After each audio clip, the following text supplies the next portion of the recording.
Oh, this is very loud. I really should have reviewed my Portuguese language skills because that would have allowed me to understand all the nuances of the previous presentation, since a lot of the stuff that I will be sharing with you in the next 20 minutes are, for the most part, underlining, confirming, and feeding a little bit from bottom up what was said in the previous presentation. So we have learned about the potentials of AI, in particular Gen AI. We have learned about some stumble stones and about some ways how to solve that.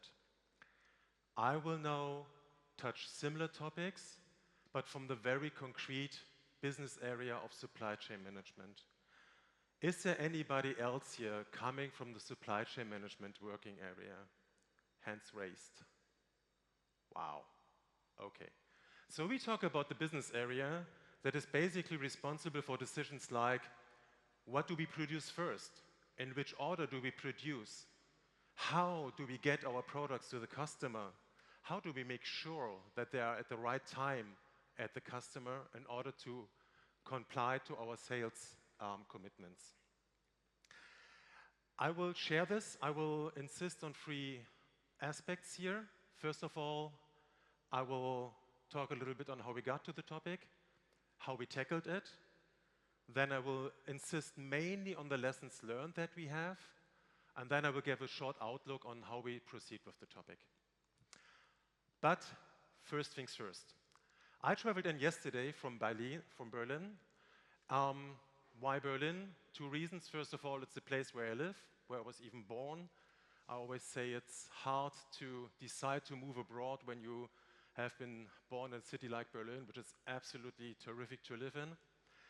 But by a lucky coincidence, it's also the headquarters of Bayer Pharma.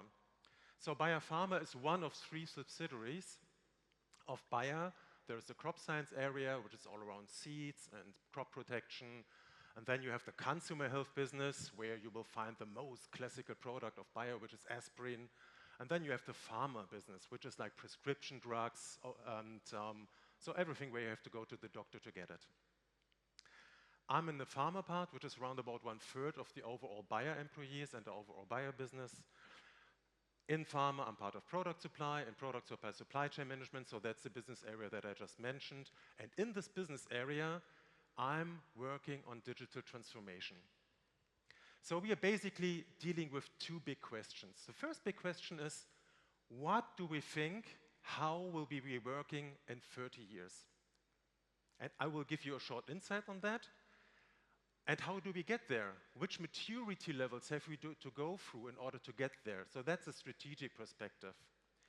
But of course, we also have to monitor the market for new technologies in order to see, is there anything popping up that, even though it was maybe not so present on our roadmap, needs attention and needs to be embedded to the organization. And one of those technologies, obviously, was generative AI. My first touch point with generative AI was roundabout in 21, and it was not for business purposes. At that time, there was a social media hype, which was around horrific cat pictures. At that time, if you went to the internet and asked an image generation tool to create a picture of a cat, you'd rather get something that looked like coming from an H.P. Lovecraft movie than something that you would like to have on your legs and pet during the day. Only round about a year and a half later, I was sitting in my office with my colleagues, and we said, okay, damn, huge maturity shift. And that was true for picture generation, but it was the same for large language models. Huge shift in maturity. How do we tackle that? What do we do with it? And we had like peer pressure from 2 sides. The first side was the management part, which came to us and said, okay, guys, we read it in the papers. There is a huge potential here. Tell us what we can do with it. But more importantly, we also had all our colleagues calling us and saying, Frank, I also read it in the paper. I really would like to use it. I'm really keen on doing it. And I've tried it in the internet. Make it happen for us. So there was a huge demand inside of the company, and so we sat down, we thought, okay, how do we embed that to the organization? The first thing that we did is to ask ourselves, how can we best communicate what this technology can do and the potential that are in there. And we created kind of a storyline about that. And we thought to ourselves, well, explaining to people that a language model is something that is proposing the most probable next, that's too abstract. So we tell them, think of it as a librarian, a person that is sitting in a huge library and that has read all the books that are in there without understanding a clue about what they have read. So the librarian has taken all those books, he's combining, he's saying, okay, usually when this is said, this is what is usually being said afterwards, but he has no clue what he's talking about. The nice thing about this image is that you can explain to your colleagues some basic properties of large language models. Like, for example, there have been books in many languages, so he can translate. There have been books about coding, so he knows how to write code. But on the other hand, since he has no clue about it, if there was somebody who had the funny idea to create a cookbook with a lot of vocabulary from the supply chain management area, it may happen that if you ask him for a supply chain management question, that you get a cooking recipe. This is where the hallucination comes from. The other nice thing about this image is that you can start to develop like different degrees of use cases that are relevant for us. So the uppermost one is obviously me and ChatGPT. So that's you just working with ChatGPT, and we always insist on that a lot. Every time that we are interacting with our colleagues and that we are performing trainings, we always tell them, when you come out of this training, this is what you can use immediately. There's a benefit in there for each and everyone. Go ahead and use it. The second degree of complexity would be, okay, let's take a document and have you work on it with ChatGPT. There's a lot of stuff you can do, like create questionnaires, create a training based on it. A lot of added values also. Why do we differentiate it? Well, because it helps people to understand, there's a bird in here, that you can not only interact with ChatGPT, but also use ChatGPT to work on third stuff. The next degree of complexity is then to say, well, if you have a large data source, that may be a SharePoint, it may be a BI system, then you cannot just upload it because it's just too big. Then you have to create an application, a kind of an IT solution.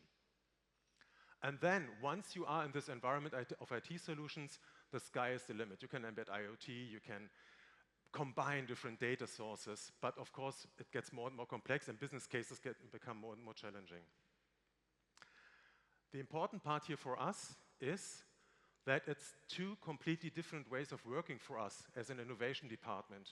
In the first case, we had to create trainings.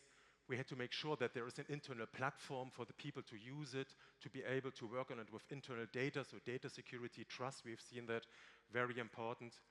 But in the second case, since it's not just people accessing the ChatGPT solution, we have to work with them more in a portfolio way. So we have to perform workshops with them, ask them, well, what do you think we could do with that in your environment? So it's more like creating business cases, upscaling solutions. It's a different way of working for us. In the second environment, we have been starting to perform workshops with our colleagues, and basically that is what our supply chain management people say, what they would think that they could do with this kind of technology. So you basically have three areas here which are important. The most prominent one is to work with large language models and unstructured data. So basically what people are telling you is, I have a data source with a lot of documents, I don't find my stuff. Make the language model help me find my stuff. And that's interesting, because the question is, have language models initially been built to find stuff, or rather to generate stuff? So what we see here is a business need which rather corresponds to something that doesn't work well than to something where you would say, well, yeah, that's obvious, I have to use a large language model for that. The second thing that I think is very interesting is that a quarter of those use cases turn around structured data. And the motivation is a little bit similar because people say, well, I have this BI system with facts and figures, but I don't find my reports. Can we use a large language model to make me find my data quicker? And that's something that I would not have expected in the beginning because a language model, the first reflex is to say you work on text with it. But people are pretty quick to make the step to say, well, why not connect it to BI system? The third thing that I think is interesting is that the more complex use cases make the system work by its own. I don't want to do planning anymore, just let it all work on its own. That's relatively rare. That's not like the first priority of the people.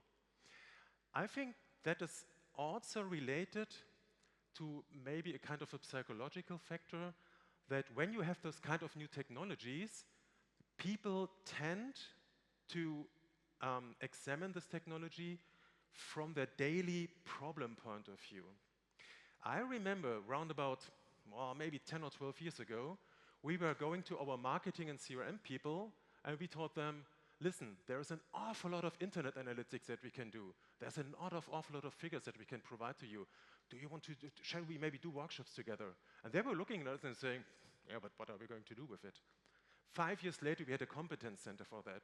But at that time, they were not able to project in the midterm future, what this technology could allow them to do. So what we did is we took those workshops results, we picked the most promising cases, and we started to implement them. Do we have anything live? No. So why? What are the stumble stones that we are encountering here? And I would like to focus on 3 areas.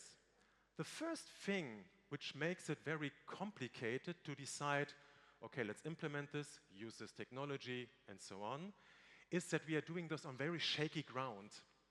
Language models are like being updated more than yearly.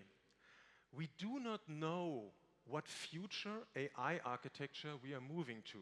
What we are currently seeing is that we have the big players like ChatGPT, and that's what we also mainly focus on for our solutions. But we also see that our standard software providers like SAP, Salesforce.com, ServiceNow, they are all working on embedding language models generically to their platform. So if one colleague comes to me and says, Frank, I want to have a language model or interface to work on purchase orders, will I spend the money to implement it? Or will I rather say, no, wait for SAP, they will provide it in the standard in 2 years. So it's very difficult to say where does it make sense to invest a lot of money now, or where do you rather hold the brakes a little bit. Another thing that plays into here is that the price models are not very clear. It's very variable. So ChatGPT has raised their prices I think in the first half of the year. So if we decide now to make us very dependent on one platform, it may be that from a cost perspective, we have to change everything once it is clear which is really the most efficient solution. A third factor that I think is interesting in this context, and I see that in our environment, but also in other companies, we have few best practices on how to evaluate the quality of an application that is being built with a language model. So if you check it in the internet, if you Google it, you will see that there are some standard KPIs out there, but we have few experiences and say, how many wrong answers, how many hallucinations do I accept from a system before I say, well, that's not valid anymore for our users, that's not good enough? And how do I manage the fact that this accuracy may vary over time? So again, it's very hard to find concrete ground to take this kind of decisions. And then we take those decisions and we plug them onto our data architecture. But the data that we have in a large company like Bayer is distributed all over the place. We have SharePoints, we have Confluence, we have like probably at least 10 huge platforms to manage our data. And that's okay in the past, because in the past all those documents mainly were supposed to help us to work on very concrete questions and issues, so it was very separated. But now with AI having this overwhelming look at it, we need to move towards a data architecture that is much more embedded. So that's why sometimes you hear that we are trying to make up-to-date AI technology work on data architectures that are from the last millennium. That very factor is very important when you think about those 50% of requirements with regard to make my search work better. And that's a topic that is very close to my heart because I was working on implementing the search center, enterprise search center at Bayer 8 years ago. We did that for 3 years, we spent a lot of money, and then we shut it down. Why did we shut it down? Because it didn't work well enough. Enterprise search is one of the worst evaluated solutions, applications in big companies since years. And there are a lot of good reasons why enterprise search is so difficult to make work. You have this thing that I've just mentioned with all those different data sources and different data formats. And then you have authorization issues. And then you have mediocre tagging. I'm pretty sure that at least 50% of my presentations have the wrong author in it because I copied it from somewhere and I would never think about tagging it correctly. So enterprise search is working in an environment which makes it very hard to function well, and this is why enterprise search is working so much worse than anything that you might find in internet search. But now think about the people asking us to say, well, make the language model solve this issue. What happens if you create a RAG, a retrieval augmented generation? Basically what you do is you take your language model as a user interface, you take the question of the user, and you use that language model to fire a search request against the enterprise search.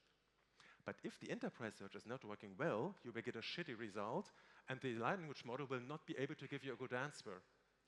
So what I really think is fascinating is that we had a lot of search specialists at Bayer 8 years ago, then they have been going, and now we are rehiring those people.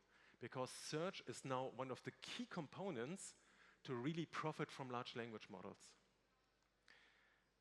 The third observation is that AI solutions are very data dependent, and that means that every change in your data structure may impact the result of your AI interaction. And this is why, from an organizational point of view, you have to create new roles, data scientists, that work very closely with your business specialists. Because each and every time that there is a change in your data architecture, you have to validate the result of your AI outcome. So validating is one thing, understanding is the second thing. There is one view that I really appreciated, I read that not a long time ago. If you have an AI system, the AI will make a decision proposal based on the past. So it will give you the the most probable next step, the most probable decision for your question. But there is a risk to lose the area of possibilities. So this is why I'm deeply convinced that AI will not make people obsolete. You still need the people to adopt your models, and you still need the people to validate if the probable solution is also the best solution in the area of possibilities. So, how do we embed that now? So I said that we also have a vision on how we will be working in the future. I'm going through that a little bit more quicker here. So basically what we think where we're moving to is an environment where decisions are more or less taken autonomously. The colleagues will rather work in kind of a steering cockpit and adjusting, as I just mentioned, the model. If the business strategy changes, that has to be reflected in your AI model. I think that we are moving towards an area where decision proposals are personalized. Master data will to a large degree be self-curated. Our employees will become digital specialists. If the employee has to work together with a data scientist, they both have to understand their language. And also I think that our employees will work in much more in kind of an ecosystem in the future. We will be tending to share our data with other companies. And that also means that our employees will work in campuses with third or fourth companies in order to solve business issues. So to sum it up a little bit, what's important or what are our key learnings in embedding GenAI to a large company? First of all, enable your organization. Make sure that you have a data-trusted platform.